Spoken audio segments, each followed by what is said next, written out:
ओडिया साहित्यर जुग आलोचना संपर्क में आज किसी आम आलोचना करवा।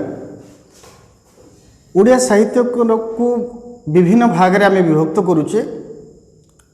प्रथम पर्यायर प्राक सारला जुग, द्वितीय सारला जुग, तृतीय पंचसखा, तापर रीति जुग, तापर आसे राधानाथ जुग, सत्यवादी जुग, सबुज जुग, प्रगतिवादी जुग, अत्याधुनिक जुग एवं सांप्रतिक जुग। ये 10टी जुग भितर आम ओडिया साहित्यर विकास धारा को आलोचना करिपरिबा। प्रथम आसे प्राक सारला जुग।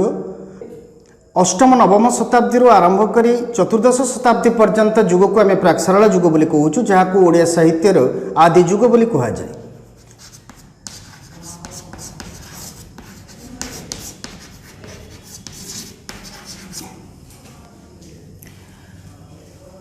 तो प्रथम आम आसबे प्राक सारला जुग को। अष्टम नवम शताब्दी आरंभ करी चतुर्दश शताब्दी पर्यंत ये जुग को ओडिया साहित्यर प्राक सारला जुग बा आदि जुग बोली कहा जाए।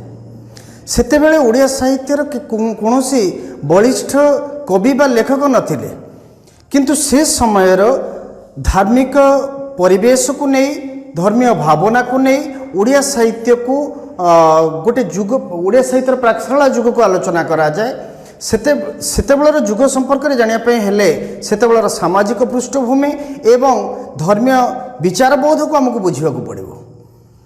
प्रथमतः बौद्ध धर्मर विभाजन पर दुईटी शाखा बा जानर अभ्युदय घटीला। गोटे हूँ सहज जान आ गोटे हूँ वज्रजान। आम आसबे वज्रजान। ये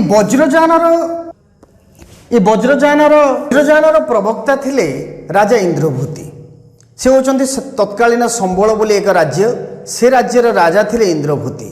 से थिले वज्रजानर प्रवक्ता राजा इंद्रभूति।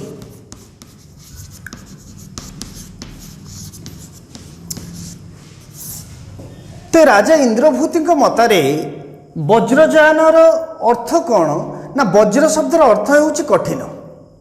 तो शरीर को मन को वज्र फली कठिन करी आमे यदि ईश्वर साधना करिबा, हमर पंच इंद्रिय को वशीभूत करी संयमित करी यदि आमे ईश्वर साधना करिबा ताले ईश्वर प्राप्ति संभव। यह थिला राजा इंद्रभूतिंकर मत।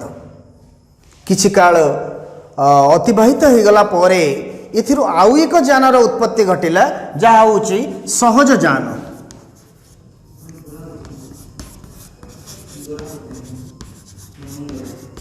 एवं ये सहज जानर प्रवर्तिका होचंती रानी लक्ष्मींकरा।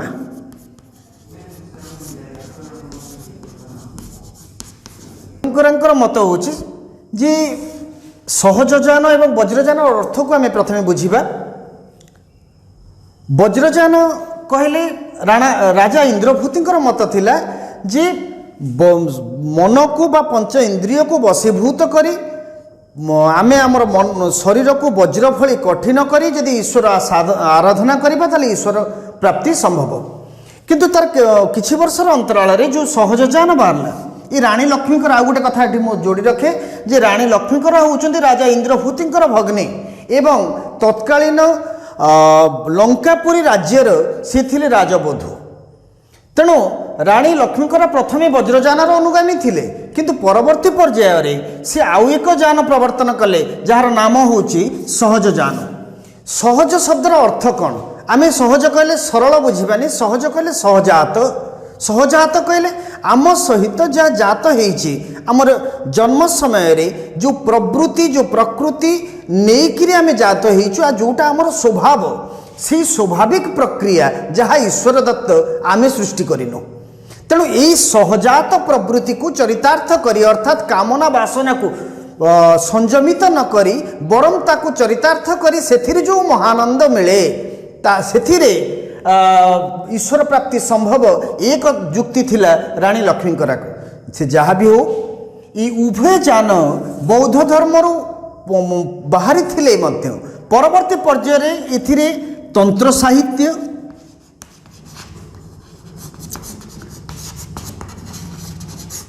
एवं हठयोग इत्यादिर जोग होइथिबार आमे देखिबा पाऊ। अर्थात आमे जो जानो प्राचीन कालर जो कापालिक तांत्रिक ई मानकर जो अभ्युदय घटी थिला बौद्ध धर्मर परवर्ती पर्यायर तंत्र साहित्य को हटजो को आमे देखि थाउ। तेबे जहाँ भी हो अष्टम नवम शताब्दी चतुर्दश शताब्दी मध्य आमे এই বজ্রযান এবং সহজযানর অনুগামী 84 সিদ্ধ আচার্য को भेटू। 84 जन सिद्ध आचार्य आम 84 जन सिद्धाचार्य को भेटू जो माने ये वज्रयान एवं सहजयानर अनुगामी थिले। सेमानक भितर आम अंतत 3-4 जनकर नाम को मन रखिबा। जड़े होचंती कान्हुपा, सबरपा, हाड़ीपा, लुईपा इत्यादि इत्यादि।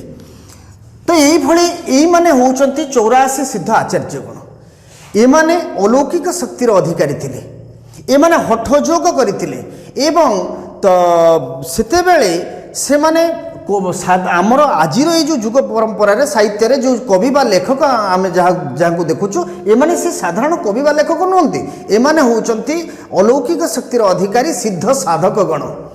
तुम जानिथिबे आपण माने जे हाड़ीपा यशोवंत दासंकर टीका गोविंद चंद्र रे वर्णित रही। भजुकिना राम नाम रे कुमर भजुकिना राम नाम भजी न पारिले कूल चंद्रमारे बांधी नेब कालजम सेई कालजम बड़ दारुण रे नबुझई दुख सुख बाछि नेब कंचा रखिब पाचिला देवटी दारुण दुख।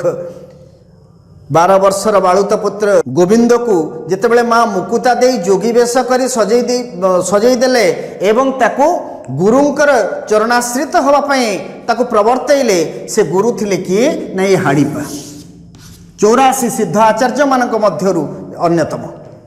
तेणु एमानंकर लिखित जो ग्रंथ रही ताको आमे कहू चर्या गीतिका बा चर्या पद। चर्या गीतिका बा चर्या पद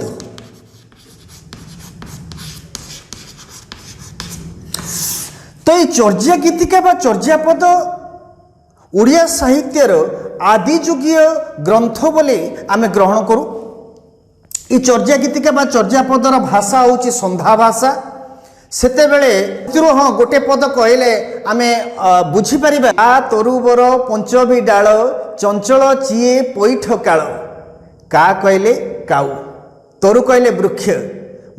तरुबर गोटे वृक्ष उपरे काउटीए बसिछि एवं चंचल चिए पैठ काल चंचल चंचल उठ। से कहूँ राति पाई सकाळ हेलाणी। एटा हला तार बाह्य अर्थ, किंतु तार अंतर्निहित अर्थ कौन? तार अंतर्निहित होउची का कहले काऊ। काऊ किए ना आमर प्राण पक्षी। हृदय भितर जो प्राण पक्षीटी रही, शरीर भितर जो प्राण पक्षीटी रही, ये शरीर है पंच डाल विशिष्ट गोटे वृक्ष।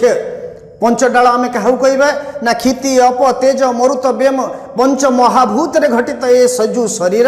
ये शरीर हूँ पांच डाल विशिष्ट गोटे वृक्ष एवं एथिरे काऊ किए ना प्राण पक्षीटी हूँ काऊ। सी बसीचे गछरे एवं से कहूँ चंचल चिए पैठ काल। चंचल चिए पैठ काल कहले चंचल चंचल जीवार समय आसीगला, प्रभात हो गला। अर्थात शरीर छाड़ी प्राण पक्षी उड़ी जीवार समय आसला जीवनर अंतिम पर्याय।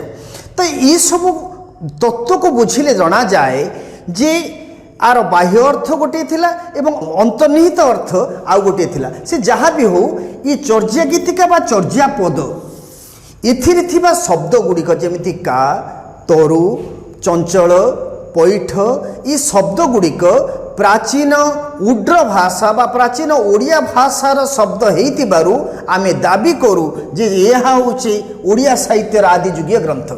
ठीक से ही भली बंगाली भाषाभाषी लोक माने एवं आसामिया माने मध्य आसाम लोक माने मध्य दाबी करती यह होची तांकर भाषा। कि जहाँ भी हो ये प्राक्शाल जुगरे आमे जानुचे ये 84 सिद्ध आचार्य मान द्वारा रचित चर्या गीतिका एवं चर्या पद को ओडिया साहित्यर आदि जुगीय ग्रंथ बोली कहा जाए।